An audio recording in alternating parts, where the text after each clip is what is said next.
ఈరోజు colour rice ఎలా తయారు చేసుకోవాలో చూద్దాము. అందుకు కావాల్సిన ingredients: onions, tomato, green chilli, ginger garlic paste, coriander powder, mint, coriander leaves, oil, ghee తగినంత. నేను ఈ విధంగా ప్లేట్లోకి తీసి పెట్టుకున్నాను. ముందుగా 6 గ్లాసుల బియ్యాన్ని ఒక గిన్నెలోకి తీసుకొని మంచినీటితో కడిగి పక్కన పెట్టుకోవాలి. తర్వాత మనం ఈ విధంగా ఆనియన్స్ని, టొమాటోస్ని, కొరియాండర్ లీవ్స్, మింట్ని తరిగి పెట్టుకోవాలి. ఒక ప్లేట్లోకి ఒకేసారి తీసి పెట్టుకోవాలి. నేనైతే ఈ విధంగా ఒక ప్లేట్లోకి తీసి పెట్టుకున్నాను.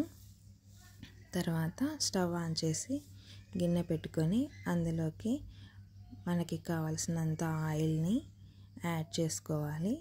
ఆయిల్ కొద్దిగా వేడెక్కిన తర్వాత అందులోకి మనము కొంచెం గీని కూడా యాడ్ చేసుకోవాలి.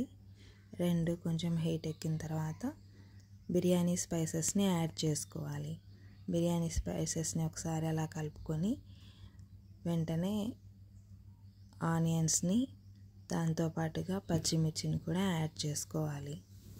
పచ్చిమిర్చిని కూడా యాడ్ చేసుకొని ఇవి త్వరగా వేగడానికి కొద్దిగా సాల్ట్ని యాడ్ చేసుకోవాలి.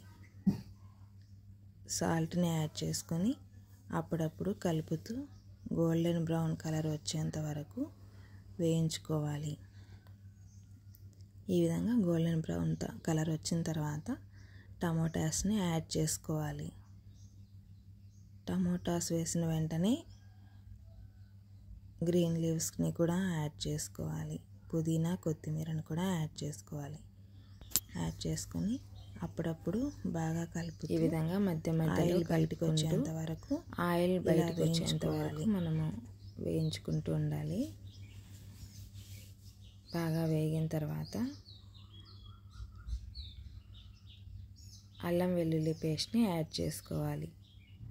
అల్లం వెల్లుల్లి పేస్ట్ ఈ విధంగా లాస్ట్లో యాడ్ చేసుకోవాలి. ఎందుకంటే ముందు యాడ్ చేసుకుంటే పాత్రకి అంటుకుంటూ ఉంటుంది. తర్వాత ధనియా పౌడర్ని కూడా యాడ్ చేసుకోవాలి. ధనియా పౌడర్ యాడ్ చేసుకున్న వెంటనే తొందరగా కలుపుకుంటూ ఉండాలి. వెంటనే మనము తీసి పెట్టుకున్న వాటర్ని యాడ్ చేసుకోవాలి. నేనైతే 6 గ్లాసులకి 10 గ్లాసుల వాటర్ని యాడ్ చేసుకున్నాను. ఈ విధంగా వాటర్ యాడ్ చేసుకున్న తర్వాత ఇందులోనే సాల్ట్ని యాడ్ చేసుకోవాలి. ఈ వాటర్ని బాగా ఉడకనివ్వాలి. ఈ విధంగా ఉడికిన తర్వాత పైకి తేలుతూ ఉన్నప్పుడు సిమ్లో పెట్టుకొని మనము నీళ్ళన్నీ వంపేసి పెట్టుకున్న బియ్యాన్ని యాడ్ చేసుకోవాలి. యాడ్ చేసుకొని బాగా కలుపుతూ దగ్గర పడేంత వరకు ఉడికించాలి. ఉడికించిన తర్వాత మంటని సిమ్లో పెట్టుకొని ఉడికించాలి. ఈ విధంగా అట్ల కాడని వెనకాల తిప్పుకొని 1-2 సార్లు కలుపుకొని స్టవ్ ఆఫ్ చేసుకోవడమే.